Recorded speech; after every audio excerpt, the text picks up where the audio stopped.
أعوذ بالله من الشيطان اللعين الرجيم بسم الله الرحمن الرحيم الحمد لله رب العالمين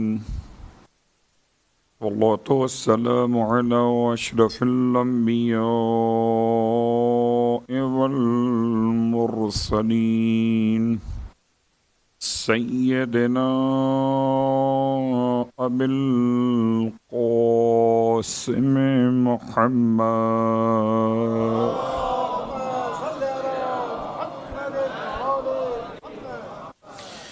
وقال أهل بيته الطيبين الطاهرين واللعنة الدائمة على أعدائهم أجمعين أما بعد وقد قال الله تبارك وتعالى في كلامه الحميد بسم الله الرحمن الرحيم إن الله اشترى من المؤمنين أنفسهم وأموالهم بأن لهم الجنة يقاتلون في سبيل الله فيقتلون ويقتلون وعدا عليه حقا في التوراة والإنجيل والقرآن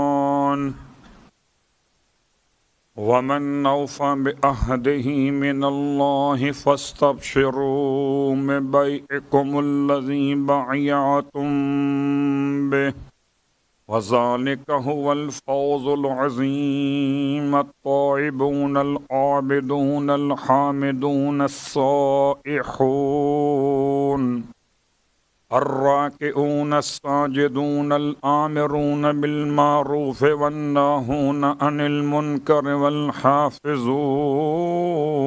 لحدود الله وبشر المؤمنین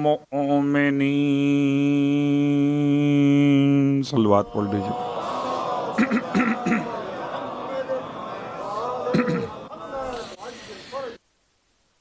تمام تعریفیں اس خدائے بزرگ برتر کے لیے کہ جس کی عظمت کے لیے کربلا کے ہر چھوٹے اور بڑے شہید نے اپنی جانیں قربان کر دیں، اور تمام ہدیہ درود و سلام شہیدوں کے سید و سردار اور ان کے آباء و اجداد اور ان کی اولاد طیبین و طاہرین کے لیے. الحمدللہ الذی جعلنا من المتمسکین بالقرآن العظیم وجعلنا من المتمسکین بولایت علی بن ابی طالب علیہ السلام.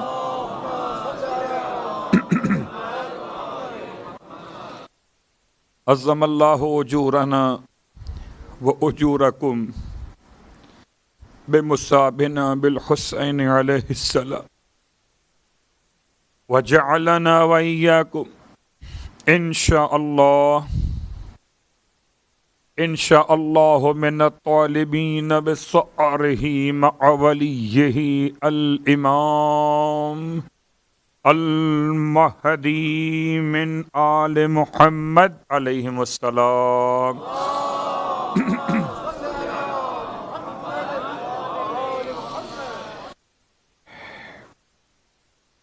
اما بعد، فرش عزائے سرکار سید الشہداء پر مسلسل خدمت عزا میں آپ کی آمد اور رفت خدا قبول کرے، اور جب تک زندہ رہیں خدا اسی آمد و رفت کو وسیلہ نجات قرار دے. مشکلات و پریشانیاں تو سب کے ساتھ ہوتی ہیں،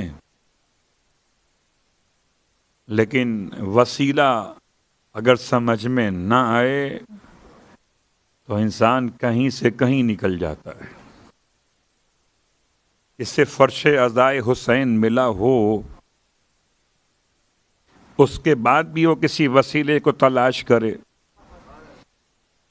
تو اس کی عقل پر ماتم کیا جائے تو بہتر ہے. جب تک مجلس عزا منعقد ہوتی رہتی ہے، جب تک پروردگار عالم فضائے مجلس کو روضہ امام حسین علیہ السلام کے گنبد کے برابر کر دیتا ہے، جب تک مجلس ہوتی، جیسے وہاں دعا قبول ہوتی ہے، سودا یقین کا ہے،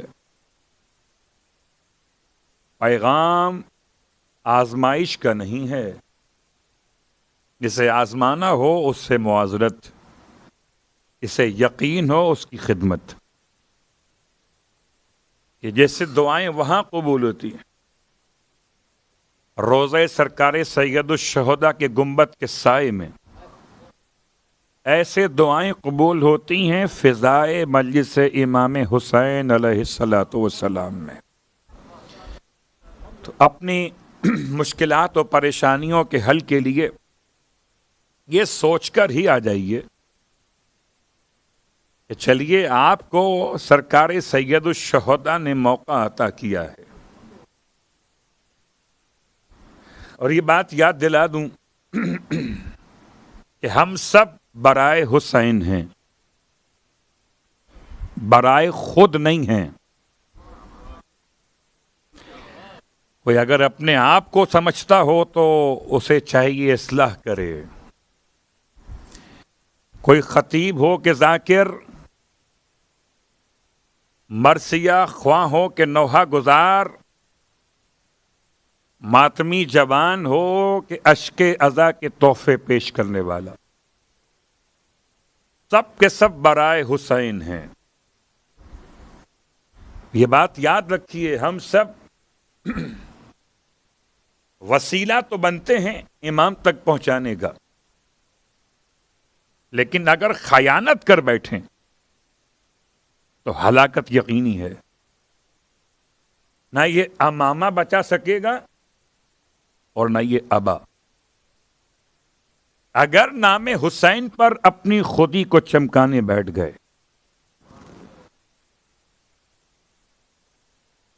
خدا خلوص عزاداری ہم سب کو نصیب کرے کہ ایک ایسی ماں کو پرسہ دے سکیں اس کی پسلیاں ٹوٹی ہوئی،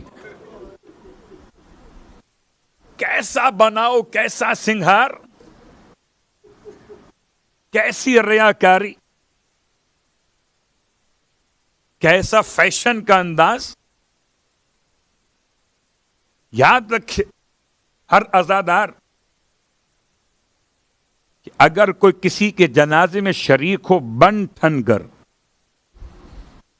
تو سوگوار کو کبھی وہ آنے والا اچھا نہیں لگتا۔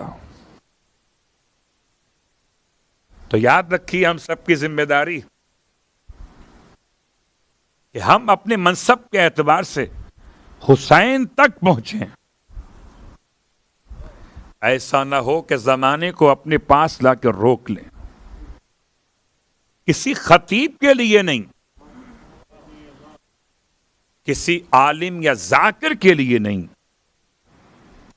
کسی نوحہ خوان کے لیے نہیں، آپ آتے ہیں صرف امام حسین علیہ السلام کے لیے۔ صلوات پڑھ لیں محمد و آل محمد۔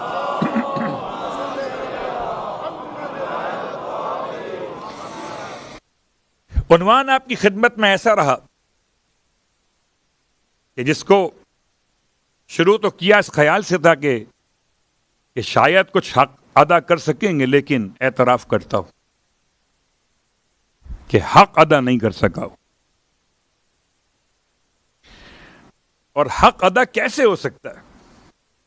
10 دن میں ان تمام شہیدوں کا تذکرہ کر دوں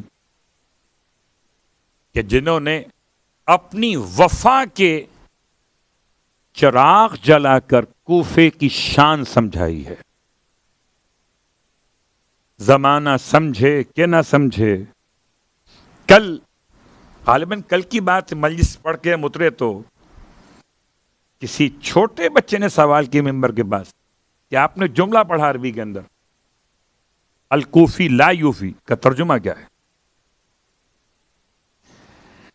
میں پھر دہراتا ہوں کہ بنو امیہ کا پروپیگنڈا ہے کہ کوفے کو بدنام کیا جائے کہ کوفہ بے وفاؤں کا شہر ہے اور کوفے والے کبھی وفا نہیں کرتے. اور ہمارے بعض نادان دوستوں نے مرثیوں میں، شعراء نے اپنی شاعری میں، خطیبوں نے اپنی خطابت میں، اور دوستوں نے اپنے مذاق میں کوفے کو اتنا بدنام کیا کہ کس منہ سے جاؤ گے کوفے جب بلائے گا امام مہدی کوفے میں سے جاؤ گے.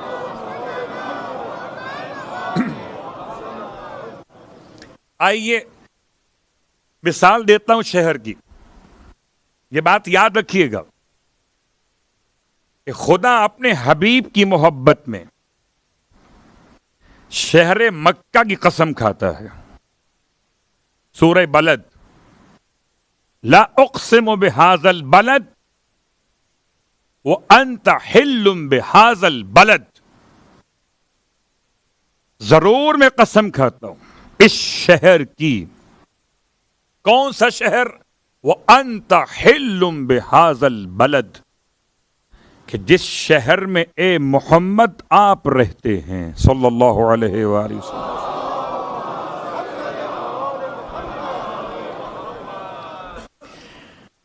آپ سب صاحبان علم و ادب، کیا مکے میں صرف محمد ہی رہتے تھے؟ کیا مکے میں ابو جہل، ابو لہب اور دیگر کفار مکہ، ایسے اذیت پہنچانے والے، پتھر مارنے والے، کانٹے بچھانے والے، گھر کا کچرا پیغمبر کے سر پہ ڈالنے والے، اونٹ کے پیٹ سے نکلنے والی آلائشوں کو پیغمبر کے سر پہ مل دینے والے، یہ سب نہیں تھے مکے میں؟ تھے یا نہیں تھے؟ تو خدا نے قسم کھائی شہر کی. کس کو دیکھا؟ تو آپ کوفے میں دیکھیں حبیب ابن مظاہر، آپ کوفے میں دیکھیں میسم ابن یحییٰ تمار، آپ کوفے میں دیکھیں ہانی ابن عروہ، آپ کوفے میں دیکھیں مختار ثقفی. اس کے بعد کوفے کو پہچانے. آپ سے کس نے کہا کچرا دیکھ کر کوفہ پہچانے؟ جب خدا مکے کے کچرے کو چھوڑ کر مصطفیٰ کو دیکھتا ہے اور مکے کی قسم کھاتا ہے، اس مکے میں بت رکھے گئے، بت بنائے گئے، بت بیچے گئے اور مصطفیٰ نکالے گئے. اور ایسے نہیں نکالے گئے، گھر کو چاروں طرف سے گھیر لیا. تو اگر مسلم کوفے میں تنہا ہوئے تو مصطفیٰ مکے میں تنہا ہوئے. تو کیوں نہیں کہتے المکی لا یوفی؟ کیوں کہتے ہو الکوفی لا یوفی؟ سوال اور جواب آپ کے اذہان سے پوچھتے جائیے میری بات کو. اب آئیے، آپ کہتے وہ تو کافر تھے. چلیے وہ کافر تھے تو آئیے پھر بات کر لیتے ہیں مسلمانوں کی. آپ سب بتائیے گا غدیر خم کے میدان میں کتنے افراد نے؟ اب وہاں تو کافر کوئی نہیں ہے نا. اب قسم کھا سکتے ہیں کہ غدیر خم کے میدان میں کوئی ایسا نہ تھا جس نے کلمہ نہ پڑھا ہو. اب کلمہ نہ سمجھا وہ الگ بات ہے، پڑھا سب نے تھا. 1,20,000 کا مجمع ہے یا اس کے کچھ آس پاس فرق ہے گنتی کا. بہرحال یہ بات سمجھ میں آتی ہے کہ 1,00,000 سے زیادہ افراد موجود ہیں. 1,00,000 سے زیادہ افراد موجود تھے غدیر خم کے موقع پر. اور 3 دن تک سب نے بیعت علی ابن ابی طالب کی ہے. اور بیعت کا مطلب جان بھی قربان کرو گے, مال بھی قربان کرو گے. بتائیے کب ہوا یہ غدیر کا واقعہ؟ کہ پیغمبر کا آخری حج,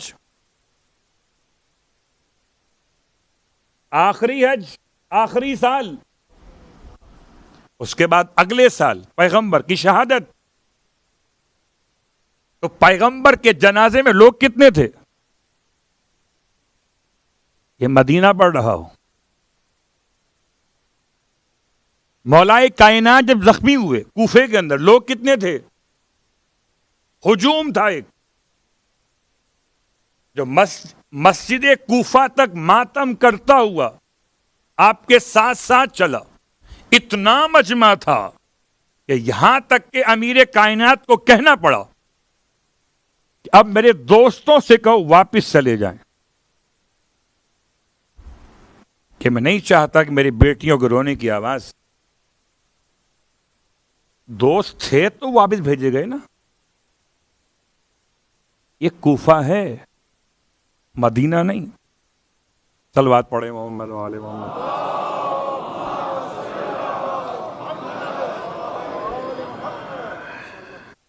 کوفے کا واقعہ نہیں, اتنا مجمع تھا. اب آئیے غور کیجئے. اس کے بعد مدینہ ہے, رسول کی بیٹی ہے,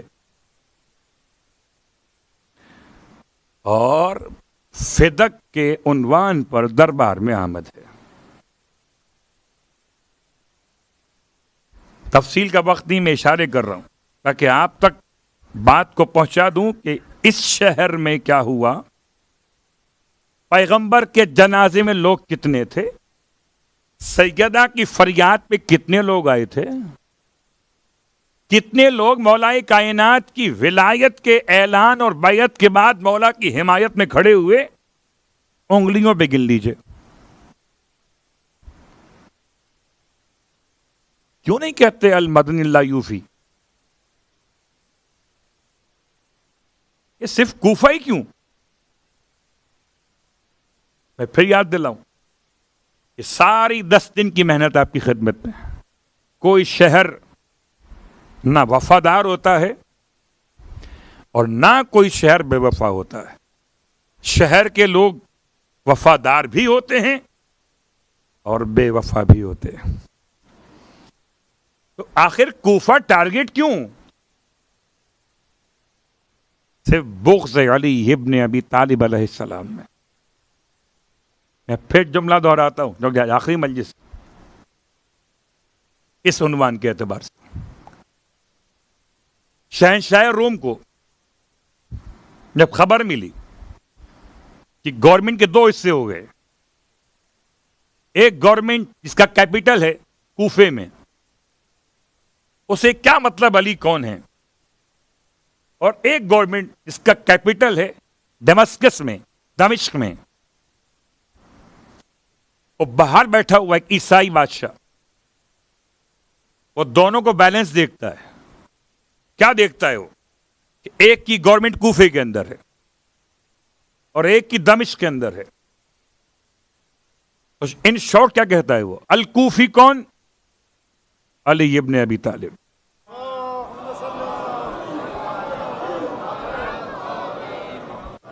الشامی کون؟ حاکم شام, یزید کا باپ. الشامی الکوفی 2 ہو گئے, الشامی الکوفی. آج تک کسی نے کہا کہ الشامی لا یوفی, شامی وفا نہیں کرتے؟ نہیں. پھر کوفہ کیوں؟ اور پڑھے چلے جا رہے ہیں, عرصہ ہو گیا, سالوں ہو گئے, یہی جملہ زبان کے اوپر ہے. یہ سوچے بغیر کہ یہ نشانہ کس سے بنایا گیا تھا. پروپیگنڈا بہت خطرناک ہوتا ہے, یاد رکھیے گا. انشاءاللہ خدا سب کو نصیب کرے کوفے کی زیارت. کوفہ انبیاء کا شہر ہے, کوفہ اولیاء کا شہر ہے، کوفہ اوصیاء کا شہر ہے۔ کوفہ وہ سرزمین ہے جہاں سب سے پہلے سجدہ کیا گیا۔ کوفہ وہ سرزمین ہے کہ جہاں کی مٹی سے خدا نے حضرت آدم کے جسم کو بنایا۔ کوفہ وہ سرزمین ہے کہ جہاں آدم سے پہلے بھی عبادت خدا ہوتی رہی۔ خدا اس سرزمین پہ اپنی رحمتیں نازل کر رہا ہے۔ البتہ روز آپ کی خدمت میں انبیاء کا حوالہ بھی آتا رہا، اور اب اتنا وقت وسیع نہیں ہے کہ میں 10 دن کا خلاصہ پورا بیان کروں، لیکن ایک آپ سے وعدہ کیا ہوا، اس سے پہلے سرکار ختم یہ مرتبہ صلی اللہ علیہ وآلہ وسلم کی بات سنو۔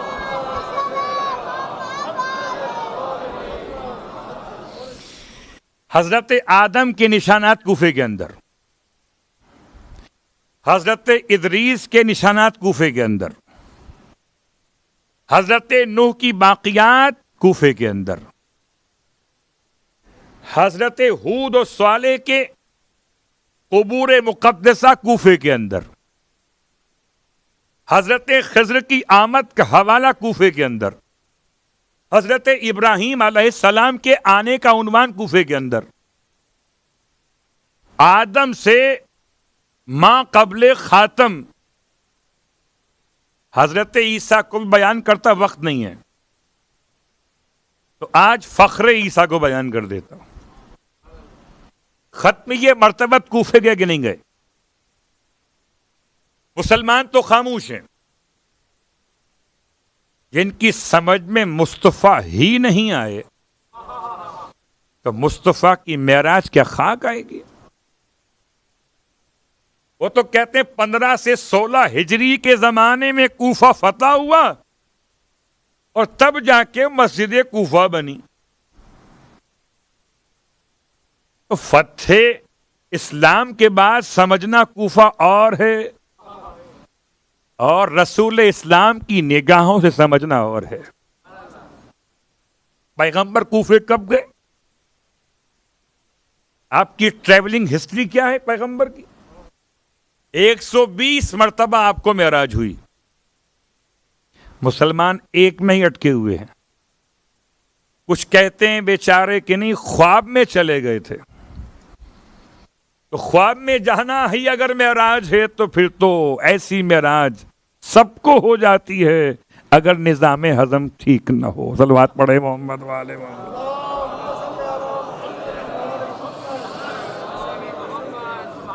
اگر خواب میں جانا ہی معراج ہے، اللہ اکبر۔ اللہ کے رسول کو 120 مرتبہ معراج ہوئی، اور آپ معراج پر جو مشہور معراج کا واقعہ ہے، رجب کے مہینے میں اللہ کے رسول معراج پر کیسے گئے؟ ماہ رمضان کے مہینے میں، روایات الگ الگ۔ کیسے گئے معراج پر؟ کہ معراج پر آپ کی 2 سواریاں ہیں۔ ایک سواری کا نام ہے براق، ایک کا نام ہے رف۔ 2 سواریاں پیغمبر کی۔ آپ کی ٹریولنگ 2 اسٹائل سے ہے، 2 طریقوں سے ہے۔ ایک لینڈ ٹو لینڈ، زمین سے زمین تک، ایک لینڈ ٹو اسکائی، ایک زمین سے آسمان تک۔ جب سفر مختلف ہے، سواریاں بھی مختلف ہوں گی۔ زمین سے زمین تک کہاں؟ سورہ سبحان، سورہ الاسراء کہہ لیجئے، عوام الناس کے لیے، بنی اسرائیل کہہ لیجئے، خاندان والوں کے لیے۔ سبحان الذی اسری بعبدہ لیلا من المسجد الحرام الی المسجد الاقصی الذی بارکنا حولہ۔ پاک ہے وہ ذات جو لے گیا اپنے مصطفیٰ کو، اسرا، سیر کراتا ہوا، چلاتا ہوا، زمین پر فاصلہ طے کراتا ہوا، اسرا زمین پر چلنے کا نام ہے۔ پیغمبر مسجد اقصی پہنچے اس سے پہلے جبرائیل امین نے آپ کی خدمت میں عرض کی، ایک گزر رہے تھے آپ، پوچھا یا اخی جبرائیل ما ھذا المقام، یہ مقام کون سا ہے؟ جبرائیل امین نے عرض کی یا رسول اللہ ھذا مقام مسجد الکوفہ، یہ مقام مسجد کوفہ ہے۔ میں آپ سے پہلے کہہ چکا ہوں کہ میں کوفے کی تاریخ از نگاہ تشیع پڑھ رہا ہوں۔ اللہ کے رسول سفر معراج پر ہیں۔ سفر معراج کے دو حصے، زمین سے زمین گزرتے ہوئے پیغمبر نے سوال کیا کہ کون سا مقام آ گیا؟ جبرائیل آپ کی خدمت میں، یا رسول اللہ فدا کابی و امی، مقام مسجد کوفہ۔ اچھا ہم چاہتے ہیں یہاں قیام کریں۔ اللہ کے رسول نے قیام کا ارادہ کیا اور جبرائیل امین نے سواری کو روک لیا۔ اللہ کے رسول مسجد کوفہ میں آئے اور آج تک مسجد کوفہ میں پیغمبر کا مصلی موجود ہے۔ یہ ہے کوفے کی شان۔ تم پیغمبر کے نشان مٹاتے رہو تب بھی باوفا رہو۔ کوفے میں پیغمبر کا نشان باقی رکھا جائے تب بھی وفائے کوفہ سمجھ میں نہ آئے۔ مسجد کوفہ میں 11 مقامات ہیں، ان میں سے ایک مقام وسط مسجد ہے کہ جہاں پر ایک پہچان ہے، پہچان المزولہ کی۔ مزولہ کیا ہے؟ زوال بتانے والا ایک ستون، زوال کا وقت بتانے والا ستون۔ جب گھڑیاں نہیں ہوتی تھیں تب بھی نماز ہوتی تھی، اب گھڑی بھر کو وقت ملتا نہیں نماز کے لیے۔ یہ مسئلہ گھڑی کا نہیں ہے، یہ انسان کی آخری گھڑی کا مسئلہ ہے، وقت نہیں ملتا۔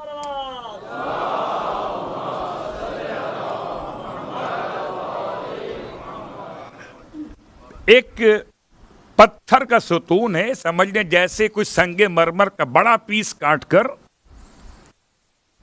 اس کا ستون تراشا گیا ہو، ایسے ایک ستون مسجد کے بیچ کے اندر ہے۔ عام مسلمان نہیں، عام صاحبان ایمان سمجھتے ہیں شاید یہاں براق کو باندھا گیا تھا، اب مجبوراً لکھ کے لگایا ہے اہل مسجد نے کہ یہ براق کو باندھنے کا کھوٹا نہیں ہے، یہ تو مزولہ ہے، اس لیے کہ براق کوئی گھوڑا نہیں تھا کہ بھاگ جائے، یہ گھوڑا تھوڑی ہے کوئی بھاگ جائے گا، یہ براق ہے۔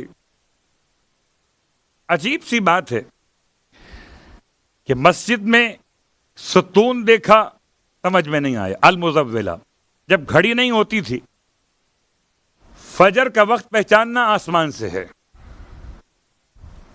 مغرب کا وقت پہچاننا آسمان سے ہے۔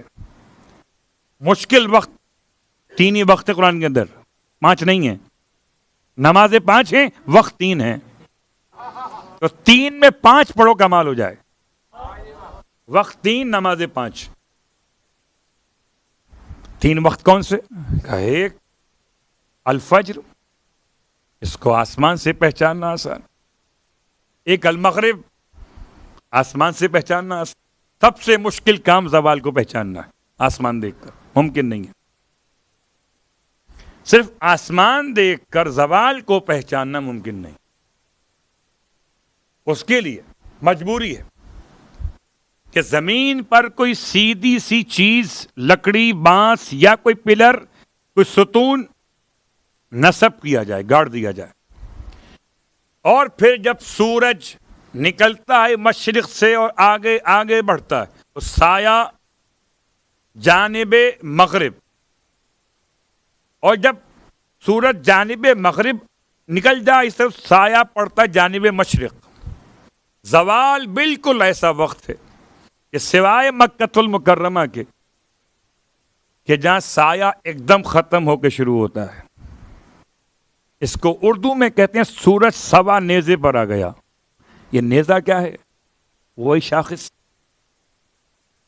المزولہ. اردو کا لفظ سمجھ لیا، سوا نیزہ، گڑا ہوا نیزہ. اس کے بعد سے آپ دیکھیں جتنے بھی حرم ہیں معصومین کے، ان میں دروازے کا نام باب الساعت ہے.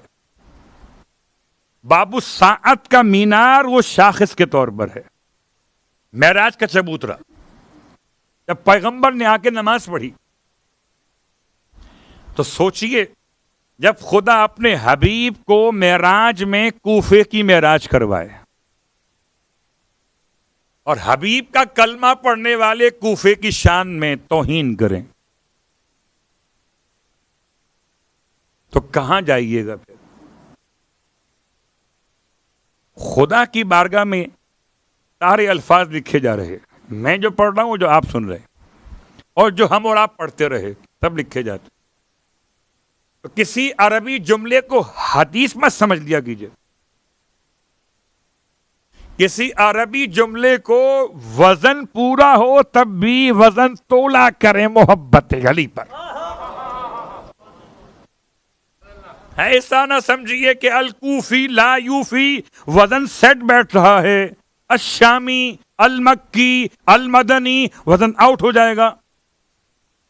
تو وزن دیکھ کے آپ سمجھ گئے جملہ صحیح ہے. نہیں، بات واضح ہو رہی ہے. تو پیغمبر مسجد کوفہ میں معراج کے موقع پر پہنچے ہیں اور پھر اس کے بعد جبرائیل امین خود مسجد کوفہ میں. ایک مصلی جبرائیل مسجد الحرام میں ہے اور ایک مصلی جبرائیل مسجد کوفہ میں ہے کہ جہاں جبرائیل نے خود نماز پڑھی ہے. ایک تو حوالہ آپ کی خدمت میں آ گیا، کب پڑھی؟ جب پیغمبر کے ساتھ آئے. یہ کیسے ہو سکتا ہے کہ پیغمبر نماز پڑھیں اور جبرائیل نماز نہ پڑھیں؟ کیسے ہو سکتا ہے صاحب نماز پڑھے ڈرائیور نماز نہ پڑھے؟ تو ڈرائیور رکھیے نماز ہی صلوات پڑھے محمد والے محمد.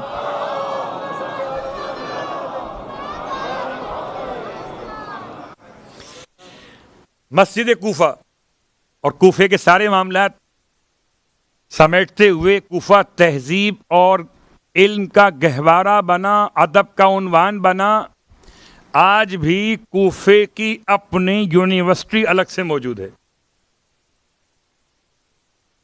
کوفہ بالکل حجاز کے مقابلے پر ایک اپنی الگ پہچان رکھتا ہے. یہ دو شہر عراق کہے جاتے تھے، کوفہ اور بصرہ، جنہیں ملا کر کہتے تھے العراقین، دو عراق، ایک کوفہ عراق ایک بصرہ عراق. ان دو شہروں کو نام دیا جاتا تھا العراق، بصرہ اور کوفہ. اور چونکہ مسجد کوفہ مولا کائنات علی ابن ابی طالب علیہ السلام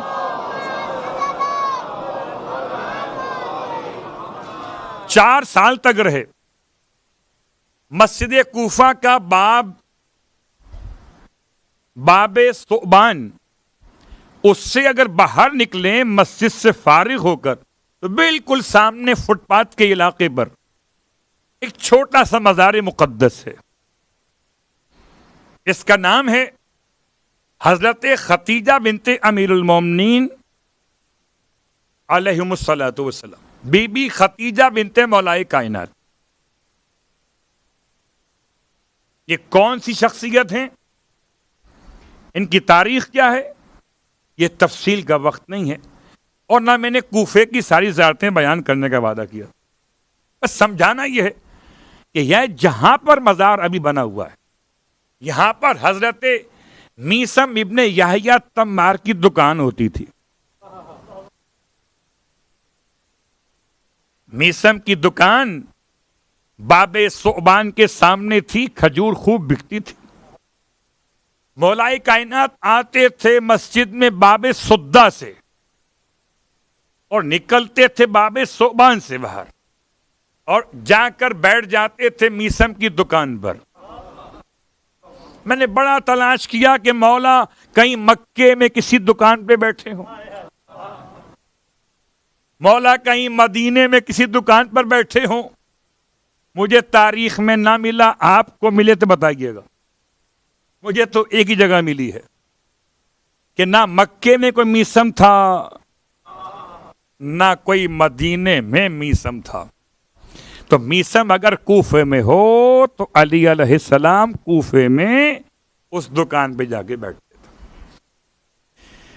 اتنی زیادہ قربت تھی مولا سے میسم کو، اور ایسی بے تکلفی کہیے کہ میسم مولا کو بٹھا کے اپنے کام سے چلے جاتے تھے، بالکل ایسے جیسے بچہ اپنے باپ کو اپنا مال حوالے کر کے مطمئن ہو جاتا ہے. بچے کے پاس موبائل ہے، خطرہ ہے کہیں کوئی موبائل اسنیپ نہ کر لے تو بچہ اس موبائل کو اپنے والد کے حوالے کر دیتا ہے، ابا سنبھال لیں گے. اور ابا سنبھال لیں تو بڑی بات ہے، ابا تو اپنا موبائل سنبھال نہیں پاتے، وہ الگ بات. ایسا اعتماد پیدا کیجئے کہ اسکرین لاک کرنے کی نوبت ہی نہ آئے. صلوات پڑھے محمد و آل محمد پر.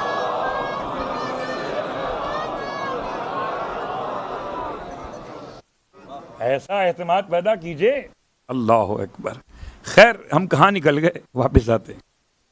میسم تمار کی دکان کس کی ہے؟ کھجور کی اور خربوزے کی. جب خربوزہ آتا تھا تو خربوزہ بیچتے تھے موسم کے لحاظ سے. خربوزے ختم ہو گئے موسم کے لحاظ سے تو آپ کھجور بیچتے تھے. اور ایک دن ایسا بھی ہو گیا کہ کسی دیکھنے والے نے، یہ بھی کوفی ہے، اب کوفی تو یہ بھی ہے، میسم بھی کوفی ہیں، اب آپ کی نگاہ کہاں رکے وہ الگ بات ہے. اس نے دیکھا کہ علی بیٹھے ہیں، جب تک میسم بیٹھے تو نہیں آیا. بڑا ہوشیار تھا کوفی.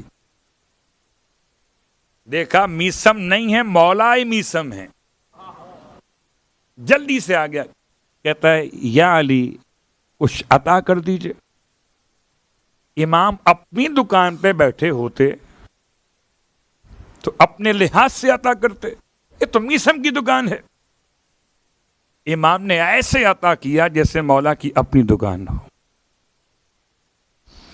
امام نے ساری کھجوریں، جتنا ٹوکرا بھرا تھا میسم نے، وہ سب اٹھا کے سائل کو دے دیا. سائل نے ساری کھجوریں لیں اور اپنے لحاظ سے بہت ہوشیار بنتا ہوا چلا. دیکھا میسم تو 2-4 دیتے، آج تو میسم کی دکان لوٹ لی. پتہ چلا اگر کوئی علی سے مانگے تو علی دکان لٹا کے دیا کرتے ہیں.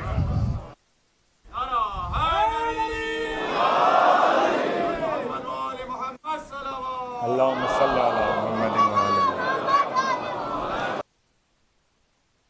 اگر ہم ہوتے تو کہتے مولا کو بٹھا کے نقصان کیا، خود ہی بیٹھے رہتے تو دکان تو بچ جاتی. یہ ہم ہیں جو غیر کوفی ہیں، میسم تھے جو کوفی تھے. پلٹ کے واپس آیا، دیکھا دکان کو تو ساری کھجوریں، کون سی کوئی بڑی دکان تھی کہ ہزاروں قسم کی کھجور رکھی ہو. تو ایسا سامان ہوتا تھا، سب بانٹ دیا مولا نے اور ایک ہی سائل کو بانٹ دیا. میسم نے ہیں تو مولا کے ہاتھوں کے تیار کیے ہوئے، دست ادب باندھ کے عرض کی یا امیر المؤمنین، کیا کوئی گاہک آ گیا تھا؟ کہتے ہیں مولا کے آنے سے برکت ہو جاتی ہے. تو گاہک آ گیا تھا، آج تو اچھی بونی ہو گئی، سارا مال بک گیا. امام مسکرا فرمائے نہیں، گاہک تو کوئی نہیں آیا. ہاں وہ ایک سائل آیا تھا اور ہم نے اس نے مانگا، ہم نے دے دی. اس نے مانگا، ہم نے دے دی. میسم نے دستے ادب باندھ کے اس کی مولا سائل نے کھجوریں مانگی، اسے مل گئی، مجھے کیا ملے گا؟ قسم بخدا جہاں کھجوروں کا باغ لوٹ لیا جائے اسے کیا کہتے ہو؟ وفادار. اور جو اپنی دکان لٹا دے اس سے کہتے ہو بے وفا. غور کریں میں بات کے اوپر. حضرت میسم دستے ادب باندھ کے مولا مجھے کیا ملے گا؟ اور میں میسم آؤ قریب آؤ، بالکل جیسے ابھی علی نے کیا کہ اناؤنسمنٹ کی، فاتحہ پڑھوائی، آپ کو قریب کر دیا. فاتحہ پڑھتے ہی قریب ہو گیا. امام نے میسم کو اپنے قریب کیا، اتنا قریب کیا کہ سینہ سینے سے لگا لی. سینہ سینے سے لگا کے فرمایا میسم ہم نے تمہیں علم منایا اور بلایا عطا کر دیا.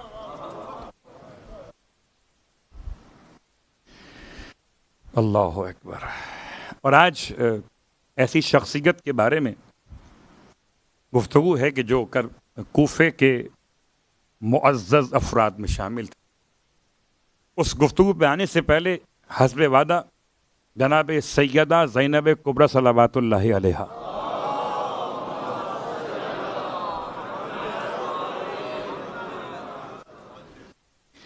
آپ نے بازار کوفہ میں خطبہ دیا ہے،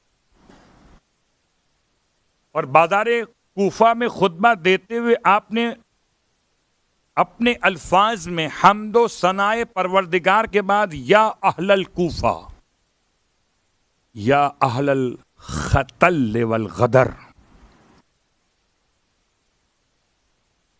اے دھوکہ دینے والو، اے وعدہ پورا نہ کرنے والو، تمہاری مثال اس عورت کی طرح سے ہے جو سارا دن بیٹھ کر کپڑا بنتی رہی اور شام ہوا تو ایک دھاگا کھینچ کے پورا کپڑا کھول دیا. یہ خطبہ ہے بازار کے اندر. تو یہ بازار میں تھا کون؟ تماشائی. جتنے امام کے خالص تھے ان میں سے ایک بھی بازار میں نہیں تھا. اور یہ بات تو معصوم پہلے بیان کر چکے ہیں کہ کسی کا تماشا دیکھنے بازار مت جایا کرو.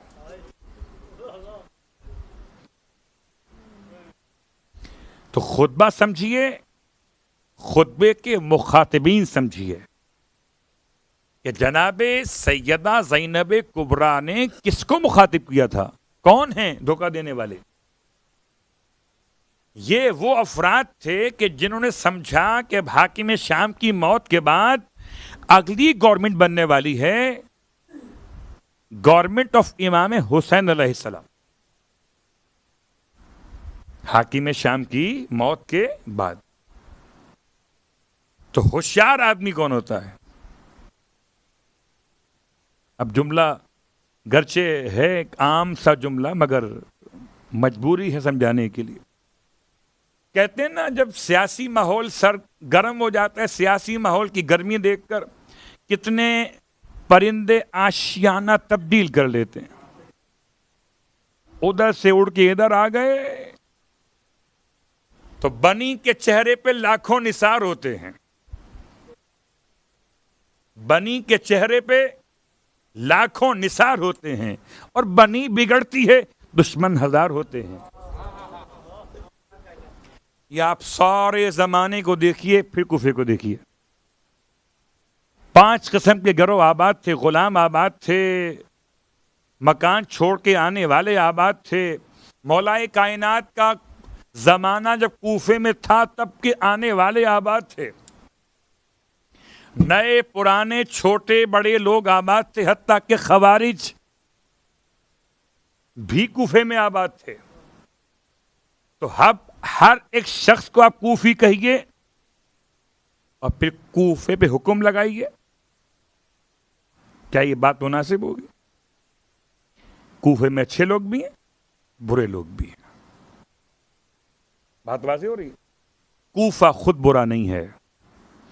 اگر کوفہ برا ہوتا تو مدینہ چھوڑ کر مولائے متقیان کوفے کو کیپٹل کیوں بناتے؟ اگر کوفہ اتنا برا ہوتا تو امام زمانہ علیہ السلام اپنا پائے تخت کوفہ کیوں قرار دیں گے؟ مدینہ کیوں نہیں؟ مکہ کیوں نہیں؟ کوفہ. تو کوئی تو خاص بات ہے. اور کوفہ وہ مقدس شہر ہے کہ جہاں پر پورے شہر میں نماز پوری پڑھنے کا اختیار مسافر کو ہے. عزیزو، حسب وعدہ میں نے اپنے نکات کو مکمل کیا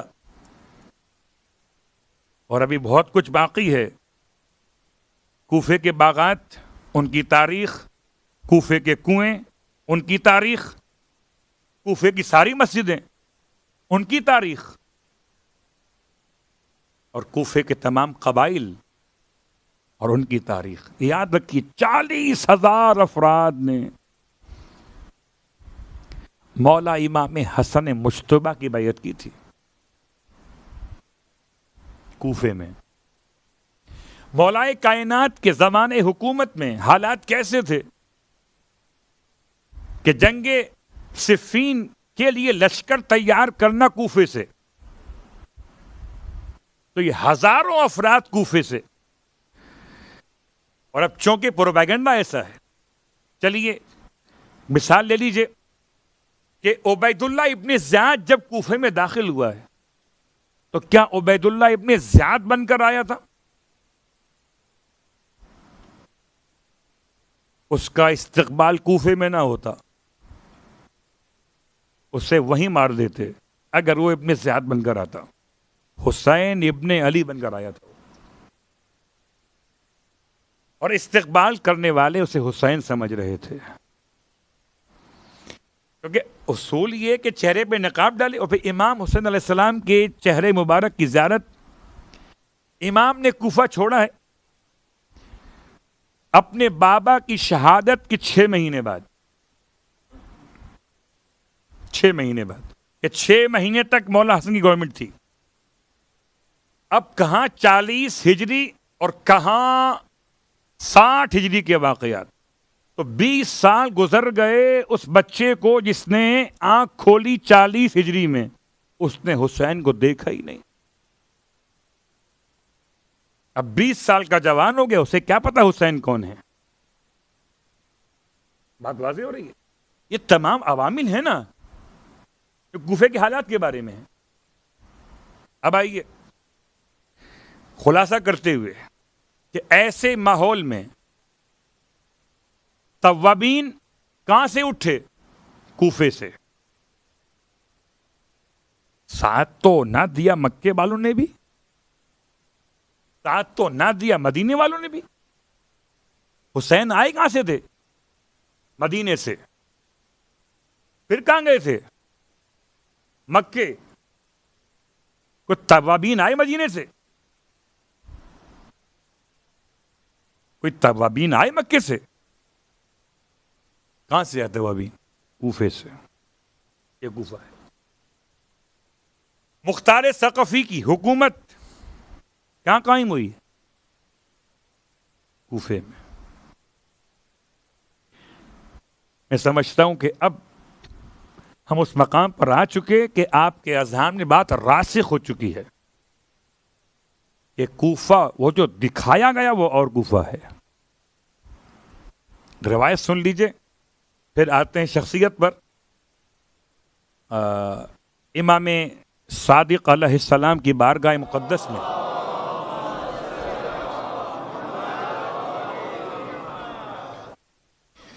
امام کی خدمت میں عبداللہ بن ولید پہنچے ہوئے ہیں. امام کو سلام کیا، امام نے سلام کا جواب دیا. پوچھا من این انتم، آپ کہاں سے ہیں؟ فرمایا انا من اہل الکوفہ، ہم اہل کوفہ سے ہیں. فرمایا اما انہ لیسا بلد من البلدان اکثر محبا لنا من هذه الكوفة ومن هذه العصبة خصوصا. فرمایا شہروں میں کوئی شہر ایسا نہیں جو ہم سے زیادہ محبت رکھتا ہو کوفے کے مقابلے پر، اور خاص طور سے موالیان اہل بیت کا گروہ یعنی شیعان علی ابن ابی طالب علیہ السلام.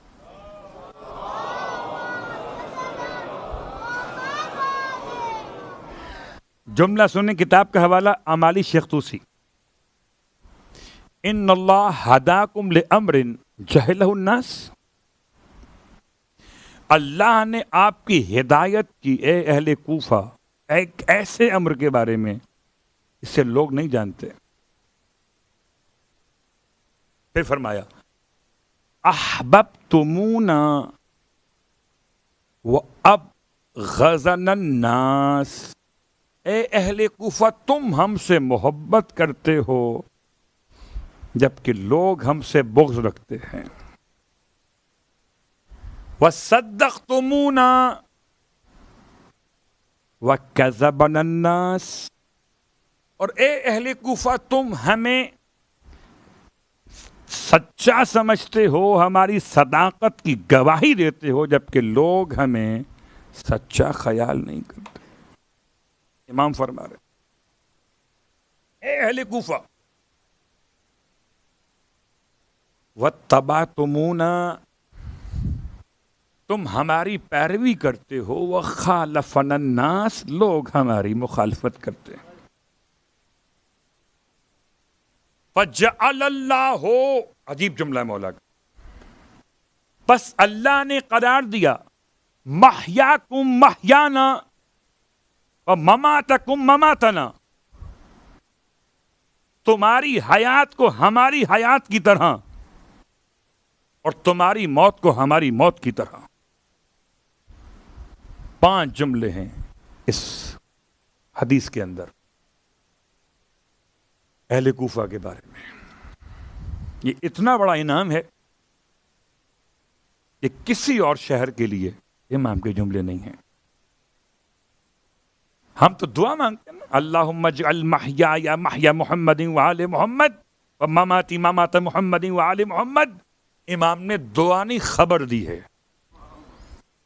فجعل اللہ مماتکم مماتنا ومحیاکم محیانا، یہ اہل کوفہ.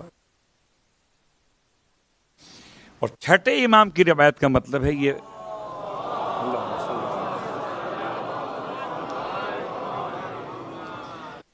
کہ یہ کربلا کے واقعے کے بعد کی روایت ہے.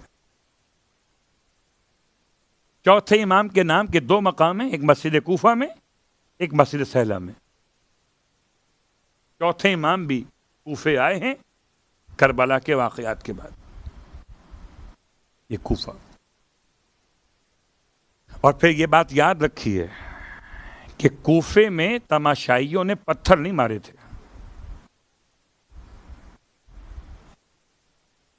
کاروان اہل بیت کے اسیروں پر پتھر نہیں مارے. شام کے بازار میں لوگوں نے پتھر مارے تھے. کوفے کے بازار میں لوگ روٹیاں اور کھجور لے کر آئے تھے. تب جا کے سیدہ کا جملہ تھا کہ یا اہل کوفہ و شام ان الصدقۃ علینا حرام، یہ صدقہ مال محمد پہ حرام ہے. وہ کوفے کا بازار تھا نا جس میں مسلم میں جساس کا واقعہ ہے، زید بن ارقم کا واقعہ ہے. کوفے کا بازار تھا. یہ سہیل کا واقعہ ہے. سلام کیا چوتھے امام کو، اگر امام نے سلام کا جواب دیا، کون ہے جو اس عالم غربت میں ہمیں سلام کے قابل سمجھتا؟ اس نے کہا میں صحابی رسول. مولا کی خدمت ہو تو بیان کیجئے. فرمایا اگر ہو سکے تو کہہ دو ان سے جن کے ہاتھوں میں نو کے سنا پہ سر ہیں کہ وہ آگے بڑھ جائیں، تاکہ دیکھنے والوں کی نگاہیں کٹے ہوئے سروں پر رہیں، کھلے ہوئے سروں پہ نہ پڑیں.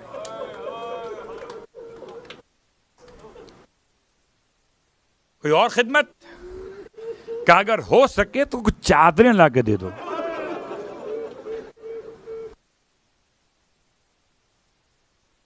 تو کوفے کے بازار میں ایسے رحم دل ملے کہ اگر سکینہ پانی مانگے تو پانی پلانے والے مل جائیں، اور اگر چوتھے امام چادر مانگیں تو چادر دینے والے مل جائیں. عزیزو، وقت کی قلت کو دیکھتے ہوئے اس شخصیت کا بس تھوڑا سا احوال بیان کرتا ہوں کہ میں نے آپ کی خدمت میں کوفے کا مولن بیان کیا، قاری بیان کیا، خطیب بیان کیا، کاتب بیان کیا، شاعر بیان کیا. آئیے جاتے جاتے آج آخری مجلس میں سشرے کی کوفے کا وہ عظیم انسان بھی سن لیجیے کہ جس کا نام ہے شہید الصلاۃ، نماز کا شہید. عجیب شخص ہے،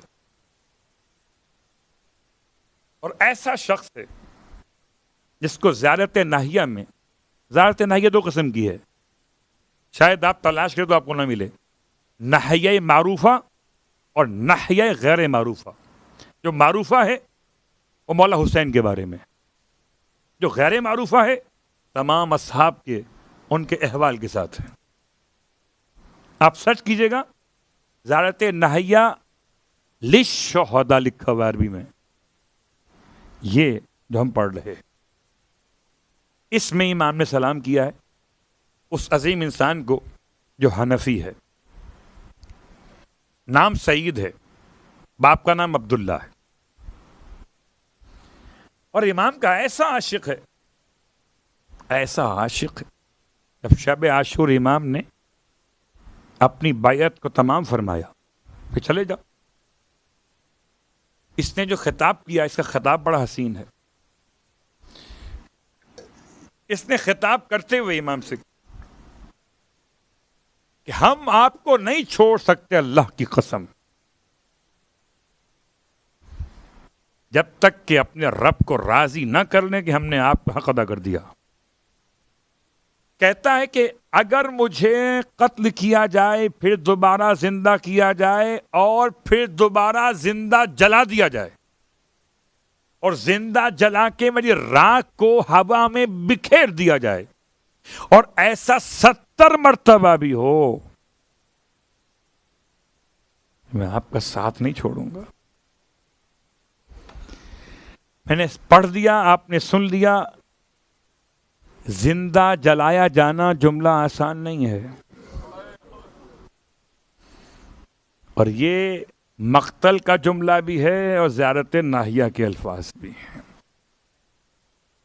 کہتا ہے میں آپ کا ساتھ نہیں چھوڑوں گا. اللہ اکبر. کہتا یہ تو ایک جان ہے جو آپ پہ قربان کر رہا ہو. اب شاید یہاں پہ ہم کہیں 1000 جان گرامی فدائے نام علی. سعید بن عبداللہ الحنفی، ان کا نام بہت کم پڑھا جاتا ہے. یہ وہ شخصیت ہیں، آج اتفاق سے تذکرہ مزولہ کا، زوال کا، اور زوال کے وقت کو دیکھنا آسان نہیں ہے آسمان سے جب گھڑی ہاتھ میں نہ ہو. یہ واحد شخص ہے جس نے امام سے دست رب جوڑ کے کہا مولا میں چاہتا ہوں جانے سے پہلے آخری نماز آپ کے ساتھ پڑھ لوں. اس آخری نماز کا نام تھا نماز ظہرین. امام نے آسمان کو دیکھ کے فرمایا تم نے نماز کو یاد رکھا، خدا تمہیں نماز گزاروں میں محشور کر. اللہ اکبر. امام نے نماز خوف پڑھی ہے.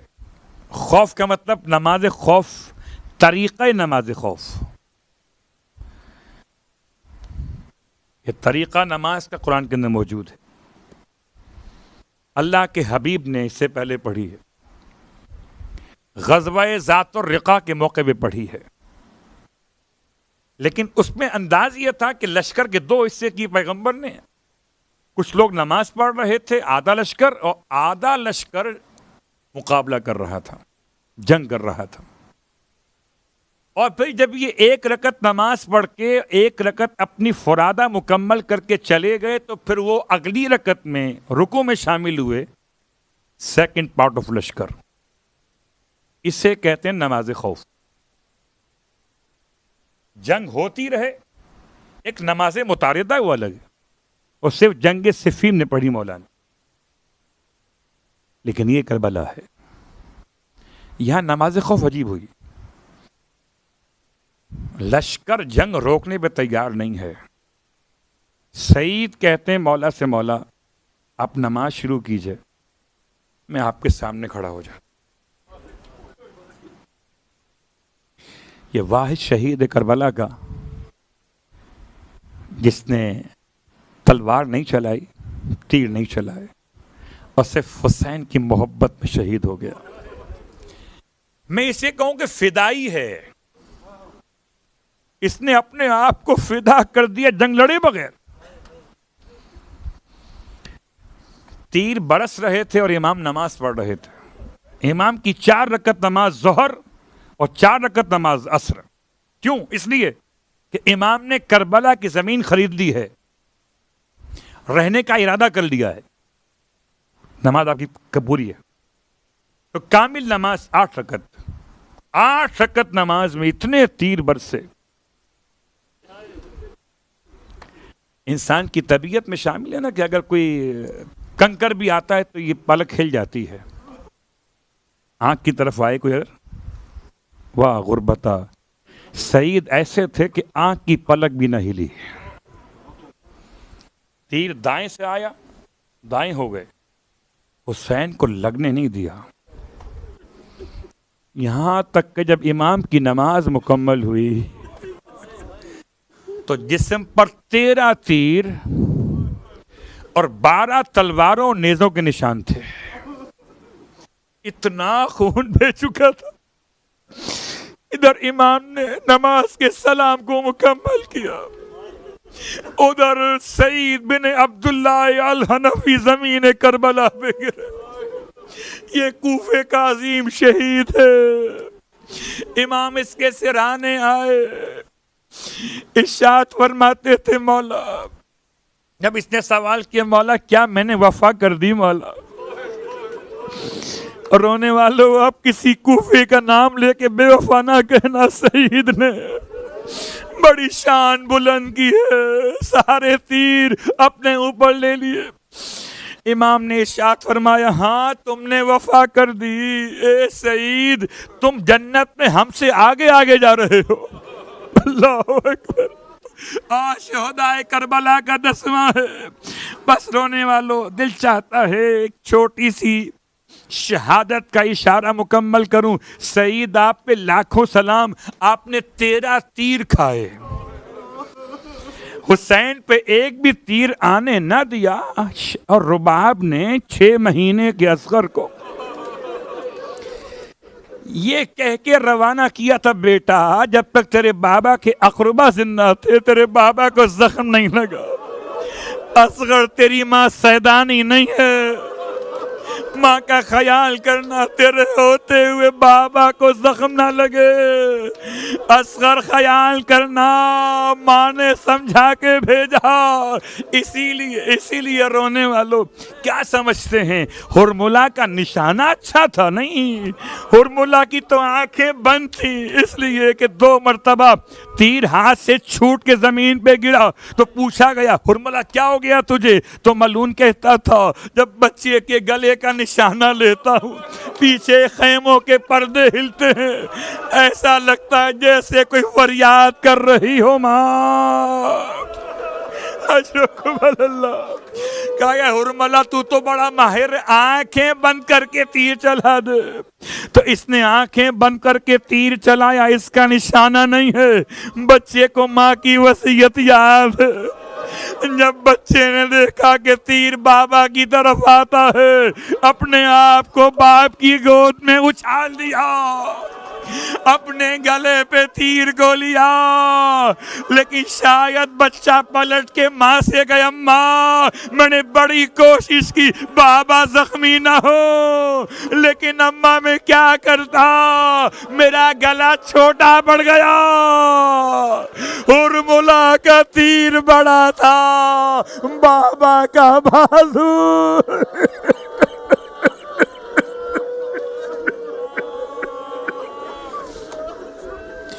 اللہ ولعنت اللہ علی القوم الظالمین وَسَيَعْلَمُ الَّذِينَ ظَلَمُوا أَيَّ مُنْقَلَبٍ يَنْقَلِبُونَ۔ بار اللہ واسطہ محمد و آل محمد کا ہماری اس عبادت کو اپنی بارگاہ میں قبول و مقبول فرما۔